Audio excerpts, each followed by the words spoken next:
नमस्कार, आप सभी का स्वागत है आपके अपने चैनल पर।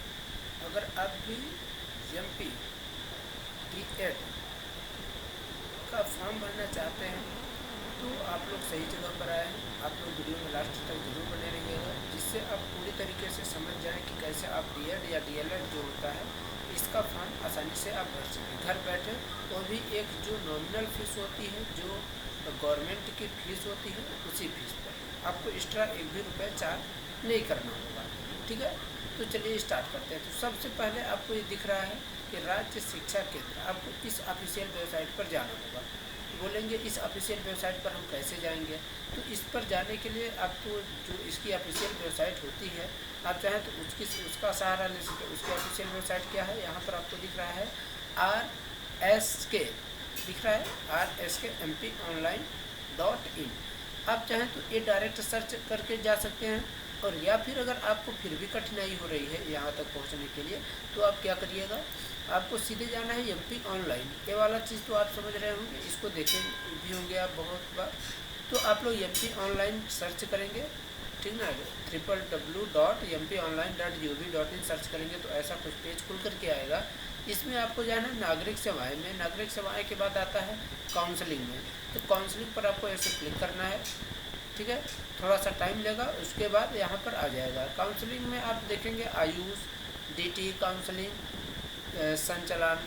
संचालनालय स्वास्थ्य सेवाएं, DME, DA counselling, ESI counselling, इसके बाद ITI। यहाँ पर इन्हीं तरीके से हर तरीका शिक्षक नियोजन काउंसलिंग, काउंसलिंग रिक्रूटमेंट, राज्य शिक्षा केंद्र यहाँ पर आपको दिख रहा है। तो हमको क्या करना है, राज्य शिक्षा केंद्र वाले पर क्लिक करना है, ठीक ना। तो राज्य शिक्षा केंद्र वाले पर आपको ऐसे क्लिक करेंगे। क्लिक करने के बाद आपके सामने इस तरीके से कुछ पेज खुलेगा, क्योंकि यहाँ पर गो टू होम यहाँ पर दिख रहा है आपको। थोड़ा सा टाइम इसको जब रिफ्रेश करेंगे तो इस तरीके से देखिए पेज खुलेगा, यहाँ पर आपको दिख रहा है बढ़िया से। तो अब इसमें क्या करना है आपको, D.एड का देखिए कि क्या क्या भर सकते हैं। यहाँ से आप D.एड का फॉर्म भर सकते हैं, B.एड का फॉर्म भर सकते हैं, PG diploma in teaching English, MA psychology and post graduate diploma in guidance counselling, MAd counselling, और DPSE जबलपुर MP काउंसलिंग, ये सब आप यहाँ से भर सकते हैं। ठीक है, तो हमको D.एड का देखना है, तो D.एड वाले पर आप क्लिक करेंगे। जब D.एड पर क्लिक करेंगे तो कुछ टाइम ये लेता है खुलने के लिए। वो आपके सर्वर पर या फिर आपके नेटवर्क पर भी डिपेंड करेगा कि तुरंत खुल जा रहा है या फिर कुछ टाइम ले रहा है। तो देखिए यहाँ पर जैसे खुल करके आ गया, तो यहाँ पर आपको ऑप्शन मिलते हैं आवश्यक सूचना, काउंसलिंग गतिविधियाँ, अन्य जानकारी, समय सारणी विवरण और संस्थाओं रिक्त सूची। तो क्या करना होगा, देखिए यहाँ 2024-25 दिख रहा है, यानी इसी साल का है। अब D.एड काउंसलिंग के लिए यहाँ पर आपको नियम पुस्तिका दिया गया है, ठीक है। तो जो गवर्नमेंट कॉलेज है उनके लिए यहाँ नियम है, और ये प्राइवेट कॉलेजों के लिए नियम है, ठीक है। और इसके बारे में जो भी आपको जानना है तो यहाँ से जा कर के क्लिक करके भी आप प्रोफाइल का रजिस्ट्रेशन का पूरा प्रोसेस आप लोग देख सकते हैं, ठीक है। अब ये देखिए प्रोफाइल रजिस्ट्रेशन वाला जो मैं आपको बता रहा था, जब इसको आप क्लिक करेंगे तो ऐसा यही सब डिटेल यहाँ पर आपको बता रहा है क्या क्या भरना होगा। तो इसी चीज़ को मैं आपको दिखाऊंगा इस वीडियो में कि कैसे आप एक एक स्टेप आप आगे जा सकते हैं, ठीक है। देखिए यहाँ पर इस पर मैं क्लिक किया था, यही वो जानकारी है। लेकिन आपको क्या करना है, काउंसलिंग गतिविधियों में जाना है। काउंसलिंग गतिविधियों में जाने के बाद देखिए 50 रुपये आपका पोर्टल का चार्ज लगता है रजिस्ट्रेशन करने के लिए, चॉइस फिलिंग का 100 रुपये, ठीक है। और अगर आप जाएंगे वहाँ पर कंप्यूटर पर तो आपसे 500 रुपये 400 रुपये कुछ भी चार्ज आपसे ले सकते हैं, ठीक है। तो आप लोग ध्यान रखिए कि रजिस्ट्रेशन का फीस 50 रुपये है। अब इसको रजिस्ट्रेशन करने की डेट यहाँ पर देखिए क्या दे रहा है, 30 जुलाई से लेकर 5 अगस्त तक। इससे पहले आप लोग कर लीजिए, या फिर जो भी आपका जो टाइम देगा तो यहाँ पर आपको दिखेगा। इसके बाद आप क्या करेंगे, कार्य वाले पर आप क्लिक करेंगे। जैसे ही आप कार्य वाले पर क्लिक करेंगे ऊपर कुछ घूमेगा, फिर यहाँ पर देखिए क्या है, मध्य प्रदेश के मूल निवासी है, सक्षम अधिकारी द्वारा जारी प्रमाण पत्र होना अनिवार्य है। D.एल.एड के नियम आपको देखना है। इसके बाद जाति एवं संवर्ग के लिए सक्षम अधिकारी का प्रमाण पत्र होना अनिवार्य है। आवेदक ऑनलाइन फॉर्म भरने के पश्चात अपना नाम, पिता या पति का नाम, माता का नाम, जन्म तिथि, अस्थायी पता, प्राप्त अंकों तथा कुल अंकों का विवरण, मोबाइल नंबर एवं अपने फोटो के जांच अवश्य आपको करना है। ये नहीं कि आप इनको गलत कर दें। इसके बाद क्या, भुगतान संबंधी के बारे में आपको बताया गया है कि अगर सक्सेस हो जाता है तो आपको रसीद मिलेगा। ठीक है, इसके बाद क्या है कि भुगतान न होने की स्थिति में उम्मीदवार का कटा हुआ पैसा जो होता है वो अकाउंट में वापस कर दिया जाएगा। आपको क्या करना है, इस पर क्लिक कर लेना है। ये विज्ञापन है, चाहे तो इस पर क्लिक करके फिर से विज्ञापन देखिए, नहीं तो आप कंटिन्यू करिए।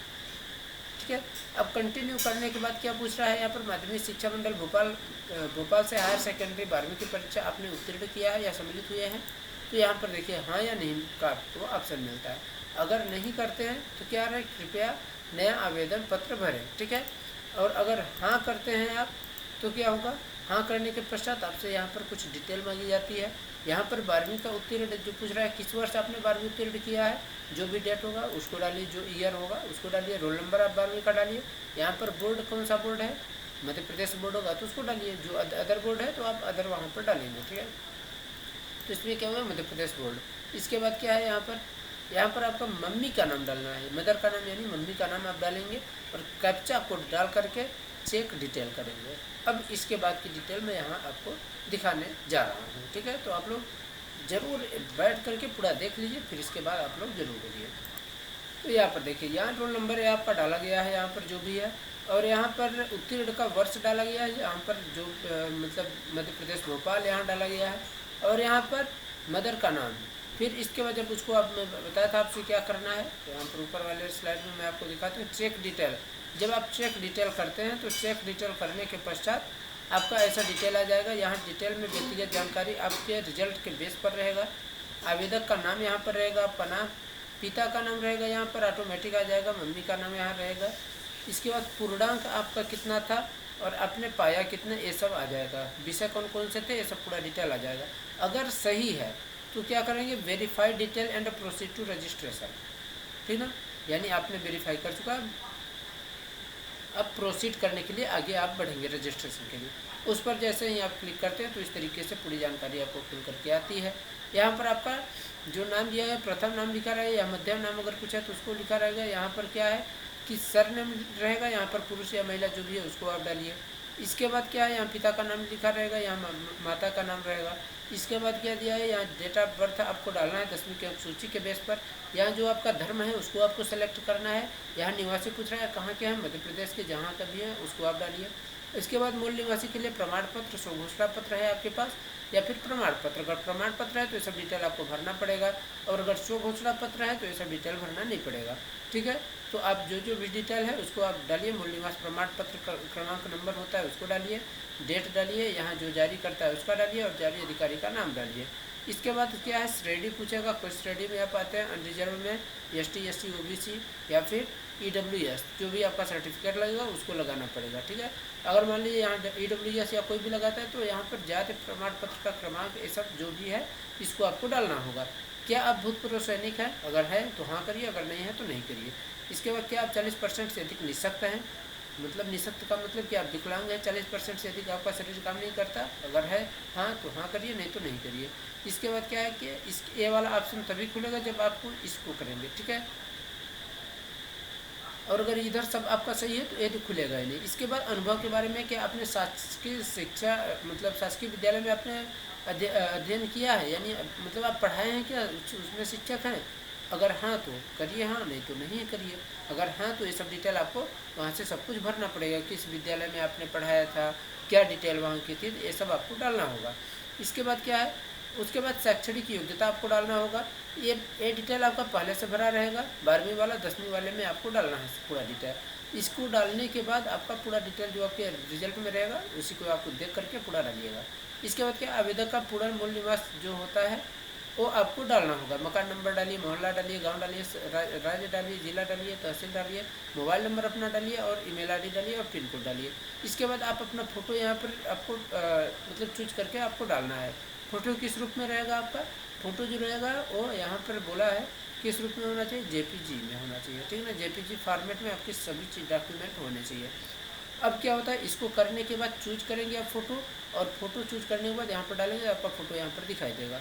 ये नंबर डालिए, कैप्चा कोड जो भी होगा आपको पता है कि जो कैप्चा कोड होगा उसको डालिए। इसके बाद सेव एंड नेक्स्ट पर घोषणा पर टिक करके सेव एंड नेक्स्ट पर जाएंगे। जैसे ही आप सेव और नेक्स्ट पर जाते हैं तो क्या डिटेल खुल करके आएगा। यहाँ पर देखिए कुछ डॉक्यूमेंट अपलोड करने होते हैं। यहाँ पर मैं गलती से ध्यान भूल गया लगाने के लिए वो वाला पीपीटी। इसमें क्या आता है, यहाँ पर आपको 3 डॉक्यूमेंट आपको अपलोड करने होते हैं। एक क्या होता है, हाई स्कूल यानी 10वीं का प्रमाण पत्र, एक 12वीं का प्रमाण पत्र और एक मूल निवासी का प्रमाण पत्र। अगर इन तीनों को आप अपलोड, पहले तो आप उसको क्लिक करके आपका रहेगा 50 KB से लेकर के 200 KB के बीच आपको उसको फॉर्मेट में, जेपीजी फॉर्मेट में आपको करना है। इसके बाद एक एक के सामने, मैं जैसे मान लीजिए 10वीं का है, यहाँ पर रहेगा कि उसको अपलोड करने के लिए, ठीक है। तो क्लिक करेंगे उस पर तो आपका डायरेक्ट फाइल में चला जाएगा। फाइल से आप उसको यहाँ पर डाल दीजिए। डालने के बाद बगल में आपका अपलोड का ऑप्शन मिलेगा, ठीक है। अब बगल में जो अपलोड का ऑप्शन मिलेगा, अपलोड पर आप क्लिक करेंगे तो यहाँ पर लिखा रहेगा कि 10वीं हाई स्कूल का प्रमाण पत्र, आप देख सकते हैं उसको, ठीक है। ऐसे ही आप 12वीं का करेंगे, ऐसे ही अपना निवास प्रमाण पत्र, जो जिसका मूल निवास प्रमाण पत्र बना होगा उसी का अपलोड करने के लिए देगा। तो अपलोड आप कर दीजिए। यहाँ पर अपलोड करने के बाद वहाँ पर नीचे ऑप्शन आएगा एक OTP डालने के लिए। OTP आपके मोबाइल नंबर पर जो रजिस्टर्ड मोबाइल नंबर दिए हैं वही उसी में जाएगा, आप OTP डालिए। OTP डालने के बाद सेंड नेक्स्ट पर आप क्लिक करेंगे। उसको करने के बाद आपके पास वही पूछेगा आपको ऑनलाइन पेमेंट करने के लिए। ऑनलाइन पेमेंट करने के 3-4 मोड आपको दिए गए हैं, net banking, debit card, UPI। आप जिस भी माध्यम से, क्योंकि UPI मेरे हिसाब से ठीक पड़ा इसलिए मैंने UPI का माध्यम चुना। UPI के माध्यम चुनने के बाद आपको ये 2 ऑप्शन मिलते हैं, इसमें से किसी में एक पर क्लिक करिए। जैसे ही आप एक पर क्लिक करते हैं तो आपके सामने क्या खुल करके आता है, 50 रुपये आपको पेमेंट करने हैं। किस माध्यम से करेंगे, net banking, credit card, debit card या फिर QR या UPI। मैंने किस माध्यम से किया था, QR माध्यम से, क्योंकि QR आसान है। QR पर करने के लिए आप इस पर क्लिक करिए, यहाँ पर क्लिक करिए। यहाँ जैसे ही आप क्लिक करते हैं तो आपके सामने इस तरीके से खुल करके आ जाएगा। देखिए ये था, यहाँ पर QR का ऑप्शन आएगा, इस तरीके से पहले रहेगा और यहाँ पर मेक पेमेंट फॉर 50 रुपये है ना यहाँ पर। लेकिन इसको तभी आप कर पाएंगे जब यहाँ पर इसको आप क्लिक करेंगे तो भीम UPI नीचे लिखा हुआ आएगा। जब उसको आप क्लिक कर देंगे तो भीम UPI ये वाला चीज़ होना चाहिए। जब ये हो जाएगा फिर आप मेक पेमेंट आप कर सकते हैं। और देखिए मैक पेमेंट करने के बाद आपके सामने एक QR खुल जाएगा। आप इस QR को अपने स्कैनर से, यानी जो भी आप फ़ोन पे, गूगल पे, जो भी पेज आप चलाते हो तो आप उसका यूज करके आप इसको स्कैन करिए और 50 रुपये का उसमें ऑप्शन देगा कि MP ऑनलाइन में 50 रुपये का आपका हो रहा है ट्रांजेक्शन। तो आप उसमें पिन डाल दीजिए और इसको पिन डालने के बाद आपका पेमेंट सक्सेसफुल हो जाएगा। देखिए जब पेमेंट आपका सक्सेसफुल हो जाता है तो डायरेक्ट ये वाली आपका पेज खुलेगा। ये वाला पेज आपके सामने खुलता है। इस वाले पेज में क्या है, आपकी पूरी डिटेल रहती है, जो कि आप सब कुछ जो डाले होंगे, यहाँ फ़ोटो रहता है, सॉरी यहाँ पर फोटो आपका रहेगा और यहाँ पर इधर पूरे साइड में आपकी डिटेल रहेंगे, जो भी आप डिटेल डाले होंगे हर चीज़। या जैसे आप इसको एक बार चेक कर लीजिएगा, अगर सब कुछ सही होगा, क्योंकि आप तो पेमेंट कर ही चुके हैं। अब इसमें ऑप्शन आएगा सिर्फ एडिट करने का। तो यहाँ क्या करेंगे, यहाँ पर 2 ऑप्शन आपको मिलते हैं। मैं आपको यहाँ दूसरा स्लाइड इसका लिया था, उसको दिखाता हूँ। ये देखिए डॉक्यूमेंट अपलोड का यहाँ पर स्पष्ट में दिखेगा कि डॉक्यूमेंट अपलोड हो जाएगा तो सही से दिखेगा। जो अपलोड रहेगा, 3 अपलोड है इसलिए हो गया। यहाँ पर कृपया सत्यापन के समय पंजीकरण रसीद के साथ निम्नलिखित मूल दस्तावेज को आप ले जाना है। 10वीं 12वीं की अंक सूची ले जाएंगे, जन्म प्रमाण पत्र ले जाएंगे, शासकीय शिक्षक की नियुक्ति पत्र अगर है आपके पास तो ले जाएंगे, OBC सर्टिफिकेट, निःशक्तता प्रमाण पत्र, भूतपूर्व सैनिक प्रमाण पत्र, मूल निवासी प्रमाण पत्र, जाति प्रमाण पत्र, जो भी इसमें से लागू हो आप उसको लेकर के जाएंगे। इसके बाद यही जानकारी जो पूरा दी गया है उसको आप पढ़िए। इसके बाद रिपोर्टिंग के समय अपलोड किए गए दस्तावेज को आप ले जाना, आपको महाविद्यालय में जरूर ले जाना होगा। यहाँ पर आपको सिग्नेचर करना रहेगा, यहाँ पर अथॉरिटी का सील लगेगा जो महाविद्यालय होगा। अब इसमें क्या है, क्योंकि अभी तो आपके पास आपने पेमेंट किया है तो यहाँ पर 2 ऑप्शन मिलते हैं, प्रिंट का, होम का। होम करेंगे तो आप डायरेक्ट ऑफिशियल वेबसाइट पर चले जाएंगे। प्रिंट करना है तो आप इसको प्रिंट कर लीजिएगा। प्रिंट करेंगे तो इसी तरीके से पूरा पेज खुल जाएगा, उसको आप प्रिंट करके चाहें तो रख सकते हैं। ठीक है, तो इस वीडियो में हम लोग देखें क्या कि जो आपका राज्य शिक्षा केंद्र में D.ED की काउंसलिंग जो होता है उसका रजिस्ट्रेशन कैसे करते हैं। ठीक है, तो ये रजिस्ट्रेशन का, काउंसलिंग का सबसे पहला स्टेप रहता है कि आप रजिस्ट्रेशन करें। अगर इस वीडियो में आपको कुछ भी जानकारी सीखने को मिली हो तो आप लोग कृपया करके इसको लाइक कर दें और अपने दोस्तों तक चाहें तो शेयर कर सकते हैं। अगले वीडियो में हम क्या देखेंगे, अगले वीडियो में हम चॉइस फिलिंग का पूरा प्रोसेस देखेंगे। ठीक है, तो अगर ऐसे ही आप इंटरेस्टेड वीडियो और जानकारी से संबंधित वीडियो अगर आप चाहते हैं तो चैनल को जरूर सब्सक्राइब कर लें। और कैसा लगा आपको वीडियो उसको कमेंट करके बताना बिल्कुल न भूलें। चलिए धन्यवाद, तब तक आप लोग पढ़ते रहिए, मस्त रहिए और स्वस्थ रहिए।